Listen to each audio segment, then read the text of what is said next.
আমি রাজ। আজকে আমি আমার একটি বন্ধুর উৎসবে তাদের গ্রামে এসেছিলাম।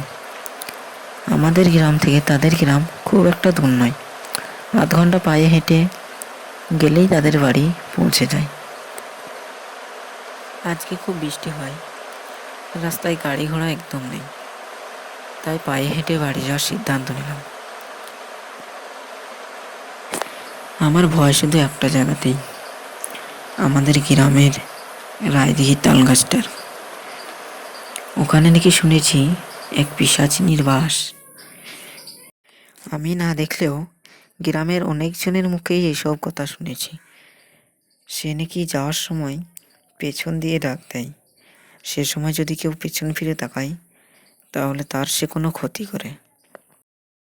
সেদিন আমাদের পাড়ার রমেশ কাকাই বলছিল যে সে নাকি ওখানে কিছু একটা দেখেছে। তাকে প্রথমে পেছন থেকে ডাক দেয় এবং সে পেছন ফিরে তাকাতেই তার সামনে একটি কিছু চলে এসেছিল। সে অনেক ভয় খেয়ে গেছিল। আমার বন্ধু আমাকে অনেক করে বলল যে আজকে রাতটা থেকে গেলেই পারিস, কালকে না হয় সকাল সকাল চলে যেতিস। কিন্তু আমি তাকে বললাম কালকে বাড়িতে একটু কিছু জরুরি কাজ আছে। এখন মনে হচ্ছে ওদের বাড়িতে আজকে রাতটা কাটিয়ে আসলেই ভালো হতো।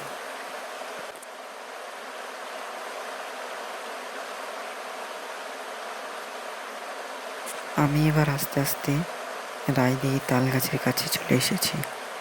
এবার আমার খুব ভয় করছে, একটু একটু সন্ধ্যাও লেগে গিয়েছে। মনে মনে ওপরওয়ালার নাম স্মরণ করছি আর আমি যাচ্ছি। খুব ভয় করছে আমার। এবার আমি রায়দিঘির কাছে পৌঁছে গিয়েছি। আমি ওখানে একটু জোরে জোরেই হাঁটছিলাম, এমন সময় কে আমাকে পেছন থেকে ডাক দিল। আমি পেছনের দিকে না তাকিয়ে ভয়ে ওখান থেকে তাড়াতাড়ি চলে আসি। আর একটু গেলেই আমি আমার বাড়ি পৌঁছে যাব। আমি একটু তাড়াতাড়ি হাঁটছি। আমি ভাবছি যাক, পেছনের দিকে তাকায়নি, না হলে সে আমার কোনো না কোনো ক্ষতি করে দিত। আমি ভয়ে ভয়ে হাঁটছি। হাঁটতে হাঁটতে এমন সময় মনে হলো যে আমার পেছন পেছন কেউ আসছে।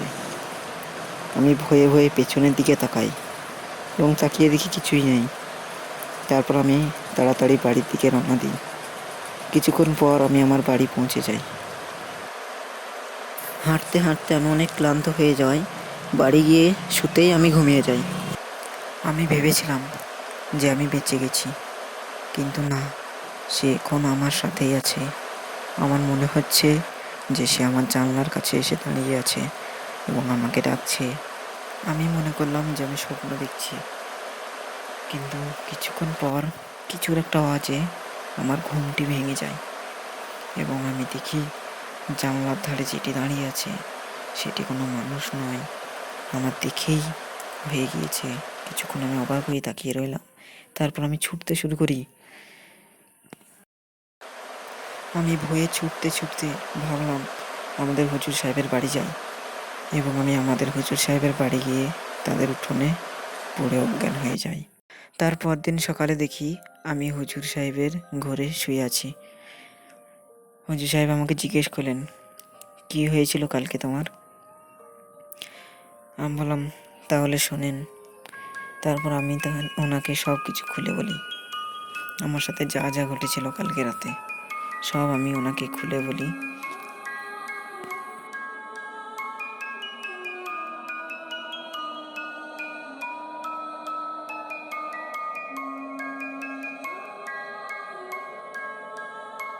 কথাগুলি শুনে হুজুর সাহেব বললেন, আমি জানতাম এরকমই কিছু একটা হয়েছে, তাই আমি আগে থেকেই তোমার শরীর বন্ধ করে দিয়েছি।